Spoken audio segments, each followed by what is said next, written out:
करते हैं आप लोग स्वस्थ और मस्त होंगे, अपनी फैमिली के साथ व्यस्त होंगे। तो देखिए फिर से आपका स्वागत है मेरे नए ब्लॉग में उत्तराखंड के खूबसूरत वादियों से। तो देखिए दिन की शुरुआत मैंने कर लिया और करीबन बज चुके अभी 9:30 बजे आज के ब्लॉग में शुरू कर रहा हूँ। जैसे कि आप लोग देख सकते हैं कि आज भागवत कथा जो यहाँ पे महाविष्णु पुराण का कथा का आयोजन किया गया है उसका आज 5वां दिन है।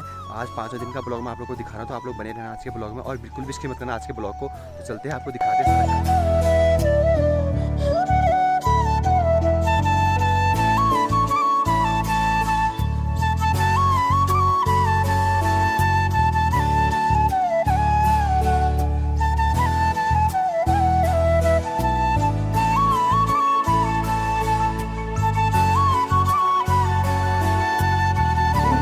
वह परम पिता परमेश्वर अत्यधिक सरल हो जाता है और उस परम पिता परमेश्वर को सहजता से सरलता से प्राप्त किया जा सकता है।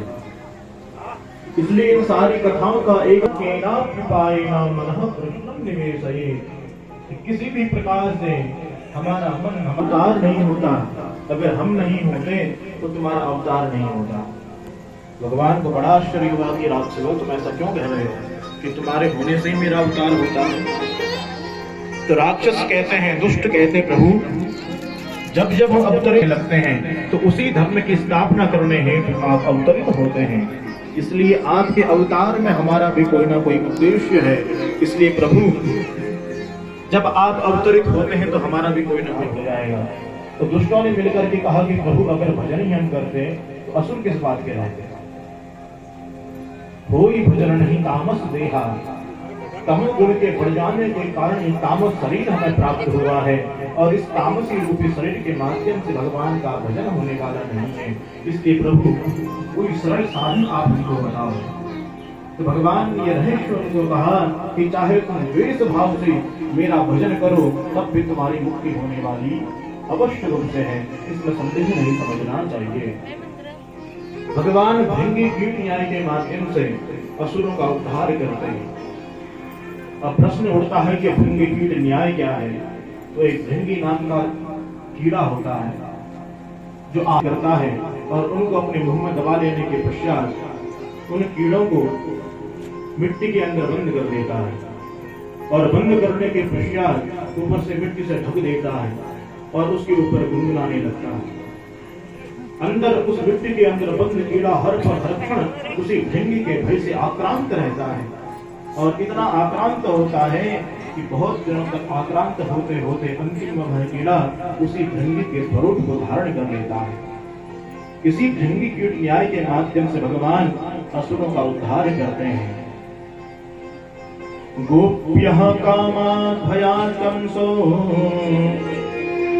द्वेषाच्चेत्यादयो नृपः सम्बन्धात् तृष्णयः स्नेहात् यूयं भवली वाला होगा। तब कंस को हर पल हर क्षण काली काली वस्तु में अपने ही काल का नजर आने लगा। दाल पीने के लिए बैठता तो दाल में जो जीरा पड़ता उसको देख करके उसको लगता कि मेरा काल प्रत्यक्ष रूप से मेरे सामने प्रकट हो गया। तो गुस्से में आकर के उस दाल की कटोरी को ही फेंक देता।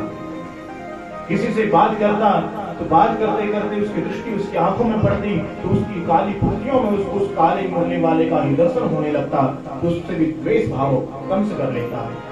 तो कहने का तात्पर्य क्या है, इस प्रकार द्वेष करते करते कंस को हर पल हर क्षण उसी परम पिता परमेश्वर का चिंतन हो रहा है। और इस प्रकार का चिंतन जब कंस ने भगवान का किया तो भगवान से नहीं रहा गया। भगवान स्वयं मथुरा में प्रविष्ट होकर के कंस का उद्धार करने के लिए पहुंचे और भगवान ने कंस का उद्धार किया। तो कहने का तात्पर्य है, चाहे आप वैर भाव से भगवान का भजन करो, चाहे आप प्रेम भाव से भगवान का भजन करो, बस उद्देश्य एक ही होना चाहिए कि हमें भगवान की प्राप्ति हो। अगर इस प्रकार के उद्देश्य के साथ हम भगवान का भजन करते हैं, भगवान की भक्ति करते हैं, भगवान की सुमधुर कथाओं का श्रवण लाभ प्राप्त करते हैं तो निश्चितया वह परम पिता परमेश्वर प्रकट हो जाता है हमारी उस सहज रूपी भक्ति के माध्यम से। उस परम पिता परमेश्वर को प्रकट करने का एक ही माध्यम है कि उस परम पिता परमेश्वर को इस भक्ति के द्वारा प्रसन्न करने का प्रयास करना चाहिए। तो इसके पश्चात अग्रिम अध्याय की उत्पत्ति की कथा पाराशर मुनि महाराज ने मैत्रेय जी को श्रवण कराई। पाराशर जी जब हिरण्यकश्यप का उद्धार हो गया और भगवान ने प्रहलाद जी को एक मनवंतर का राज्य प्राप्त करवा दिया, उसके पश्चात दीति माँ जो दैत्यों की माँ है, उनको बड़ी चिंता होने लगी। उनने कहा कि मेरे जो 2 पुत्र थे इनका तो सर्वनाश हो गया। अपने पतिदेव कश्यप मुनि महाराज से उन्होंने बड़ा अनुनय विनय किया कि प्रभु मुझे एक ऐसे पुत्र की प्राप्ति हो जो मेरा पुत्र देवताओं के साथ युद्ध करके समस्त देवताओं को पराजित कर दे। कश्यप मुनि महाराज ने कहा कि देवी, अगर तुम श्रीमन नारायण की आराधना करोगी और सुचिता और पवित्रता के माध्यम से इस व्रत को पूरा करोगी तो निश्चितया तुम्हारा एक ऐसा पुत्र होगा जो देवताओं के साथ में गर्भाधान किया, समय आगे बढ़ा, होने लगा। अब जैसे इंद्र को इस बात की सूचना प्राप्त हुई, अभी आप लोग देख सकते हैं कितना मस्त और प्यारा मौसम और का भी। और ये नीचे है मोहर खेत मार्केट, आप देख सकते हैं ये वाला। और इधर से भी लोग आ रहे हैं ऊपर के लिए, देखिए आप लोग। और ये वाला रास्ता जो है वो एक बड़ा कठिन रास्ता है ये वाला, और चढ़ाई चढ़ना पड़ता है इसमें। और उधर से शॉर्ट रास्ता है, मतलब अच्छा है, शॉर्ट किया है, लॉन्ग है लेकिन वो अच्छा है।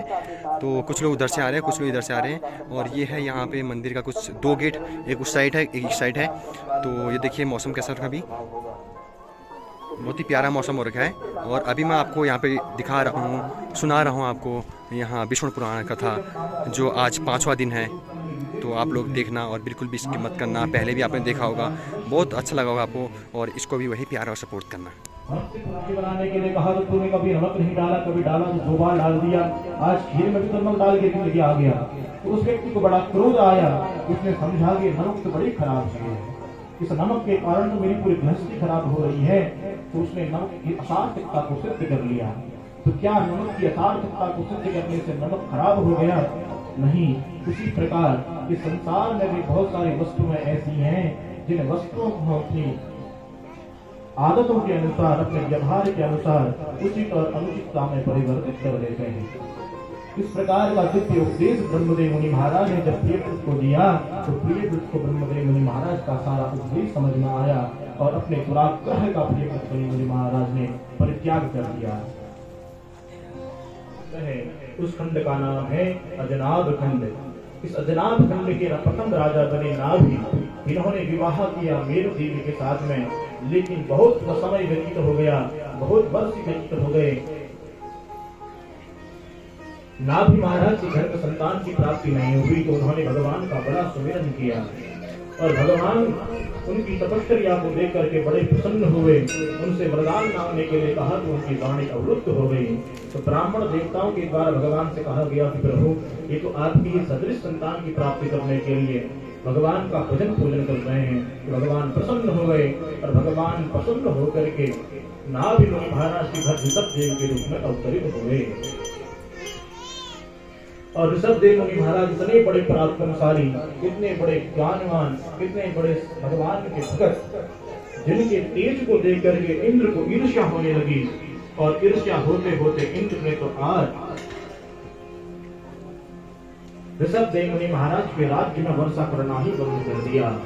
ऋषभदेव मुनि महाराज को बड़ा क्रोध आया, लेकिन क्रोध का परित्याग करके ऋषभदेव मुनि महाराज ने अपनी तपस्या के माध्यम से अपने राज्य में वर्षा करा दी, जिससे इंद्र बड़ा लज्जित हुआ और इतना लज्जित हुआ कि अपनी पुत्री जयंती का विवाह इंद्र ने ऋषभदेव मुनि महाराज के साथ में करवा दिया।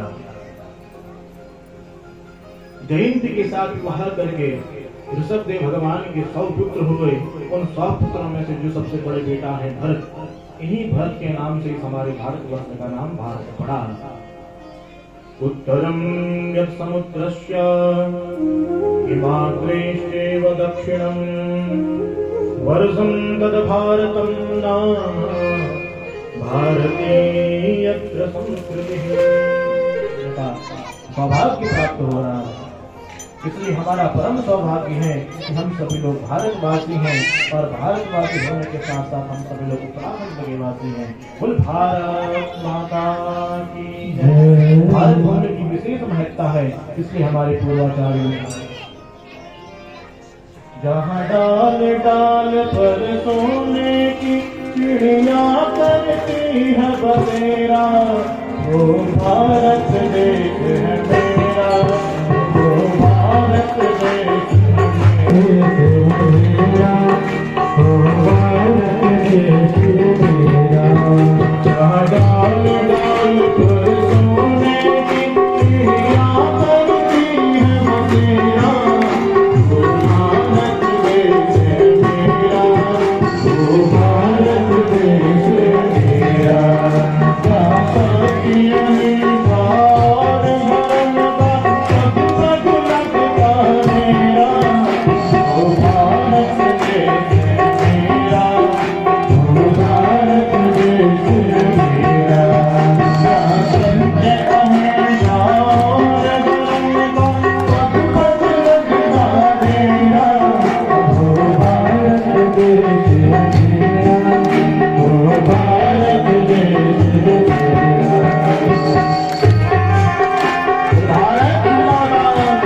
तो जी नमस्कार। आज ये भागवत कथा का 5वां दिन है, तो आप थोड़ा बहुत हमारे जो व्यूअर्स हैं उनको भागवत कथा के बारे में तो जानकारी दीजिए, कहाँ पे हो रहा है, क्या हो रहा है।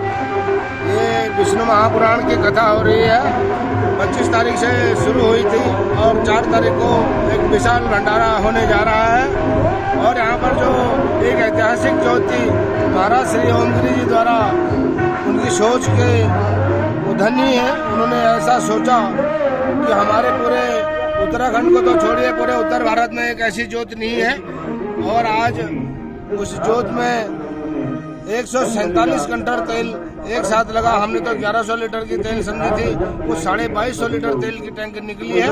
और मैं पूरे क्षेत्रवासियों से और जितने भी श्रद्धालु लोग यहाँ पर आ रहे हैं उन सभी का तहे दिल से आभार व्यक्त करता हूँ और सभी से ये निवेदन करता हूँ कि इस ज्योति को जगमगाते हुए देखकर अपने दिल में और अपने घरों में भी इस ज्योति को प्रकाश को ले जाएं। यही मेरा सभी से निवेदन है। धन्यवाद गुलशन भाई। धन्यवाद आओ जी आपका, जो आपने इतना सारा जानकारी हमको दी। और अभी आप लोग देख सकते हैं कि नीचे से भी लोग आना शुरू हो चुके हैं और कुछ लोग पहुंच चुके हैं। करीबन 2 बजे से कथा शुरू होने वाली थी, लेकिन अभी कथा शुरू होने के बाद करीबन 3 बजे लोग आ रहे हैं कुछ लोग।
आपको पता है मेरे ख्याल से आप सभी लोग जानते होंगे राम के बारे में, राम कौन थे, क्या थे, कैसे थे, उनने हम लोगों को क्या सिखाया।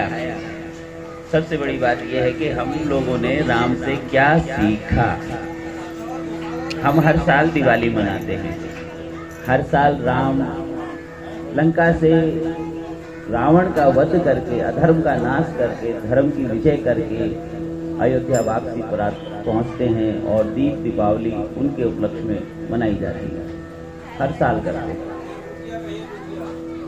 यानी कि हर साल एक राक्षस रावण जैसा प्रकट होता है, हर साल एक राम भगवान प्रकट होते हैं और उस अधर्म रूपी राक्षस का वध करके धर्म की जय कराते हैं। तो हम लोगों ने राम से क्या सीखा, राम कौन थे, क्या सिखाया। राम आदर्श थे, राम एक शिक्षा का रूप थे, एक आचरण थे, एक सोच थे, एक ज्ञान थे, एक भक्ति की महिमा। राम ने अपने पिता के वचन पे 14 वर्ष वन में बिताए, राजा का लड़का होकर के, इतने बड़े राज्य के राजकुमार होकर के वो वन में बिताए उनने समय 14 वर्ष का। वो तो सब लीला थी भगवान की, पर हमें क्या सिखाया, हमने क्या सीखा उनसे, वो महत्व रखता है। ये महत्व नहीं रखता कि वो क्या थे, क्यों थे, कैसे थे, नहीं, हम किसी से अच्छी चीज क्या सीख पाते हैं। हर किसी के जीवन में दो पहलू होते हैं, एक पहलू उसको बुराई के रास्ते पे ले जाता है और एक पहलू उसको अच्छाई के रास्ते पे ले जाता है। हर मनुष्य के अंदर में ये गुण होते हैं, अच्छा और बुरा। और गुण हमारे पिता, जो जिसके पिताजी यानी कि पिता रूपी जो गुरु होता है वो ही हमें गुण देता है, और राम को ये गुण उनके पिताजी से मिला। उस गुण को उनने लिया और उनके वचन के ऊपर में, पिता के वचन को निभाने के लिए राम ने 14 वर्ष वनवास में बिता दिया। आदर्श दिखाया, मर्यादा दिखाई, पुरुषोत्तम, पुरुषों में उत्तम बन के दिखाया, और सारी दुनिया उनको भगवान के नाम से पूजती है। वो भी तो एक मनुष्य ही थे, भगवान का अवतार तो कहलाते। आप सब भी भगवान का अवतार हो, जितनी माताएं, बहनें, भाई, बंधु, सखा, मित्र जो भी हैं, ये सब भी तो भगवान के अवतार हैं। भगवान ना होते तो हम सब का जन्म होता ही नहीं। तो आप सब के अंदर भी राम है, आप सब के अंदर सीता है। आप स्वयं अपने अंदर में झांक के देखिए ना, उस आदर्श को, उस माया को, जो माया हमें सिखाती है कि जीवन जीना कैसे चाहिए। रामायण का मूल उद्देश्य ही यही था, जग में लाने का एक उद्देश्य यही था कि कलयुग के अंदर में लोग बड़े ही विचित्र हो जाएंगे। एक मुख से, आधे मन से भगवान को कहेंगे जय जयकार। भगवान ने एक हम लोगों के बीच में एक सीख, एक ऐसे ग्रंथ को उतारा जिस ग्रंथ की वजह से आज हम भगवान राम का आदर्श, भगवान राम के पद चिन्हों को देखने का प्रयास करते रहते हैं। कहीं रामायण होती है, कहीं सुंदरकांड होता है, कहीं उसी के नाम की चर्चाएं चलती रहती हैं। तो हमें राम से क्या शिक्षा मिली? राम से शिक्षा मिली है हमें आदर्श की, मर्यादा की, पुरुषों में उत्तम बनने की। अब माँ सीता, एक दिन एक व्यक्ति ने मेरे से कहा, बोला राम तो जो है कि कहते हैं कि मर्यादा पुरुषोत्तम थे, तो वो कैसी मर्यादा जो उन्होंने अपनी पत्नी को वन में छोड़ दिया। देखो ये बहुत बड़ी बात है समझने के लिए। एक पत्नी अपने पति का धर्म को बचाने के लिए सर्वस्व निछावर कर सकती है, क्योंकि उसके पति से ही उसका जो है सारा धर्म, सब कुछ, जीवन मरण सब कुछ उसी से आधारित होता है। तो सीता माँ ने क्या किया, जब राम को ये पता लगा कि भैया नगरी में तो हमारे नाम की ऐसी चर्चा चल रही है, एक धोबी ने हमारे बारे में कुछ ऐसा कहा और वही बात राम ने सुन लिया। राम सुन करके अपने गए अपने राजमहल और जाकर के बैठ गए शांति से, बोले नहीं कुछ भी। माँ सीता तो उनकी अर्धांगिनी है ना। कोई पत्नी है यदि वो अपने पति से सच्चा प्रेम करती है तो उसके हृदय की बात को जान जाती है, भले वो कुछ ना कहे, उसके चेहरे के हाव भाव से उसको पहचान जाती है। वही माँ सीता ने भी किया। माँ ने पूछा कि भगवान ऐसा क्या हुआ कि जो आप इतने शांत और शीतल बैठ गए हैं, क्या बात है, आप इतने दुखी मन के जैसे क्यों दिखाई दे रहे हैं?